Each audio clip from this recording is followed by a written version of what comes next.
यहाँ आपको अपडेट करेंगे। इस्लामाबाद हाई कोर्ट ने इमरान खान की तमाम 8 मुकदमात में हाजिरी से इस्तिस्ना की दरखास्त मंजूर करते हुए अबूरी जमानत में 3 मई तक तौसी कर दी है। मजीद जानते हैं टॉन न्यूज़ के नुमाइंदे उमर बर्नी से। जी उमर बर्नी, अपडेट कीजिएगा।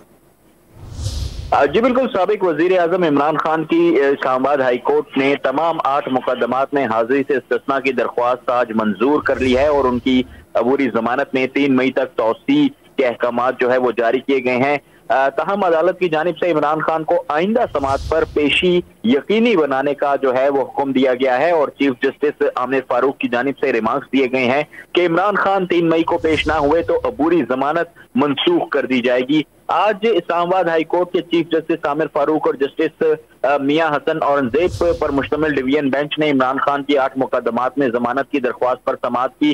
दौरान समाअत इमरान खान के वकील फैसल चौधरी, एडवोकेट जनरल और एडिशनल अटॉर्नी जनरल अदालत में पेश हुए। इमरान खान के वकील ने मौकफ अपनाया कि इमरान खान आज लाहौर हाई कोर्ट में पेश हुए हैं। इमरान खान सिक्योरिटी वजूहात की बिना पर इस अदालत में पेश नहीं हो सकते। अदालत ने इस्तफसार किया कि इमरान खान के खिलाफ ये तमाम मुकदमात हैं क्या इन तमाम मुकदमात में दहशतगर्दी की दफात लगी हैं। इमरान खान के वकील ने जवाब दिया कि ये जुडिशियल कॉम्प्लेक्स वाले मामले पर दर्ज मुकदमात हैं। हमने वीडियो लिंक के जरिए पेशी की दरख्वास्त दी हुई है। चीफ जस्टिस ने रिमार्क्स दिए कि जदीद टेक्नोलॉजी का इस्तेमाल होना चाहिए लेकिन कानून की मंशा के मुताबिक होना चाहिए। इस अदालत ने इमरान खान को गैर मामूली रिलीफ दिया कि कोई गलत मिसाल कायम ना हो। अब ये बताएं कि क्या तारीख रख लें खुद को या इस अदालत को शर्मिंदा ना करें, ऐसा मत कीजिएगा। ठीक है, बहुत शुक्रिया उमर बर्नी अपडेट करने के लिए।